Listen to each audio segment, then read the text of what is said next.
Faith is the second posthumously released album from late New York drill rapper Pop Smoke. This new release follows up Shoot for the Stars, Aim for the Moon, which dropped almost exactly a year ago. An album that seemed to pretty accurately capture the artistry and potential of a rapper that was just taken way too soon. Widely beloved by hip-hop fans, it proved to be one of the most commercially successful albums regardless of genre over the past year. That was no accident either. The album managed to escape some of the trappings and shortcomings of other posthumous releases by using songs that seemed, for the most part, fully fleshed out, and all they really needed was some touch-ups and embellishing. As well as that, the list of collaborators on paper just made complete sense. The likes of Quavo, Lil TJ, Rowdy Rebel, and producers like Rico Beats and especially 808 Mello were all people that had worked with Pop Smoke prior to his passing. Shoot for the Stars is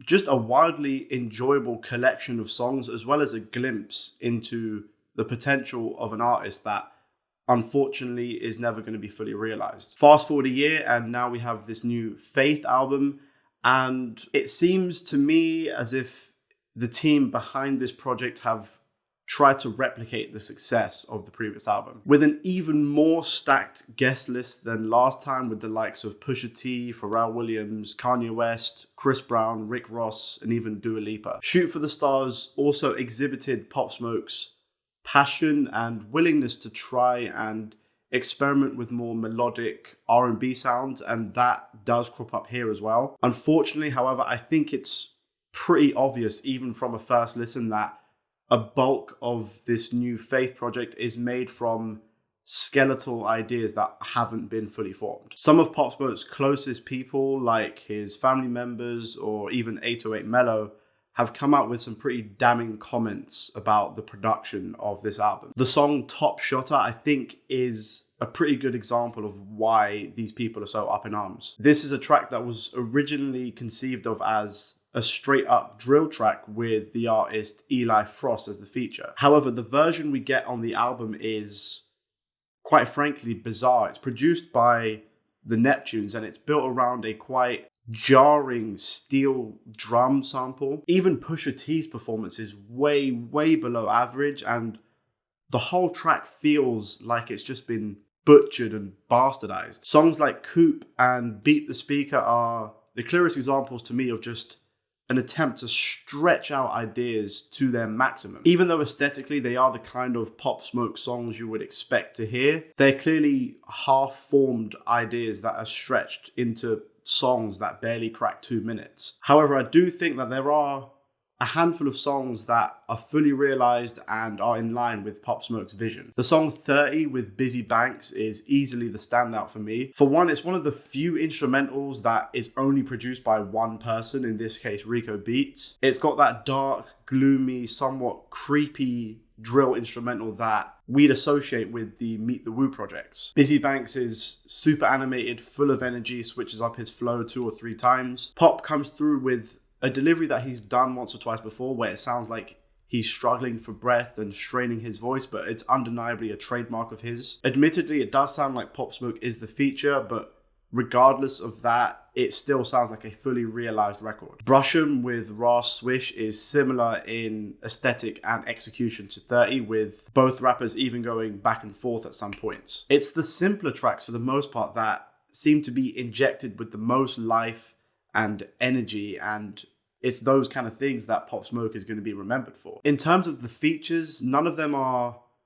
car crash levels of bad. It's just they either are completely uninspired or lack any chemistry whatsoever with Pop Smoke, which is kind of to be expected when you consider that it's more than likely a large proportion of these artists had never worked with Pop Smoke before his passing. Pharrell Williams produces and appears on the song Spoiled, and this song confuses me because Pharrell is one of the most respected producers in hip-hop and pop and rap and many other genres, but it just sounds so cheaply constructed. The marimba/xylophone melody gets old extremely quickly, even though the song isn't even 2 minutes. Tell the Vision is a song on paper I was very excited for because it teams Kanye West and Pusha T and Pop Smoke on the same track. Kanye's Feature literally lasts a matter of seconds and is borderline nonsensical at points. The instrumental is all over the place and Pusha T is batting way below his average. The only interesting aspect of this song to me is Pop Smoke's contribution and his flow. However, I do think that there are a couple of guest features that fit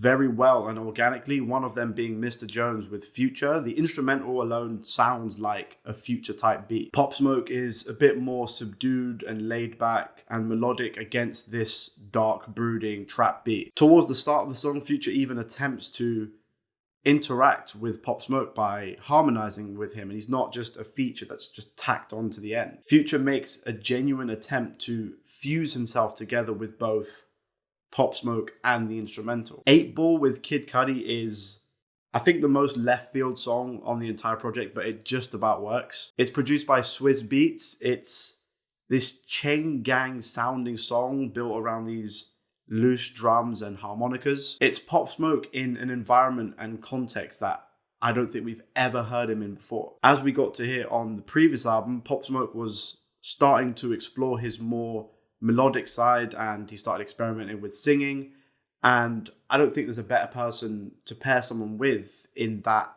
aesthetic than Kid Cudi. Like Future on Mr. Jones, Kid Cudi plays off what Pop Smoke was doing. He develops his melodies and in turn it makes it sound more natural and fluid and organic. I do wish there were more examples of songs and chemistry like this, but I'm of the belief that his team were scraping the barrel for ideas, and those ideas that they'd eventually collated, they were being pushed beyond their capabilities. Faith is far from one of the worst posthumous albums I've ever heard, but I do think it's an example of how not to do it. It's clear that many people, way too many people, had their hands on this album, and most of them weren't Pop Smoke's close people. However, Pop Smoke's potential and signature voice and talent still shines through at moments on this album, and for die-hard fans, that alone is worth sitting through it. Those are my thoughts on this new album.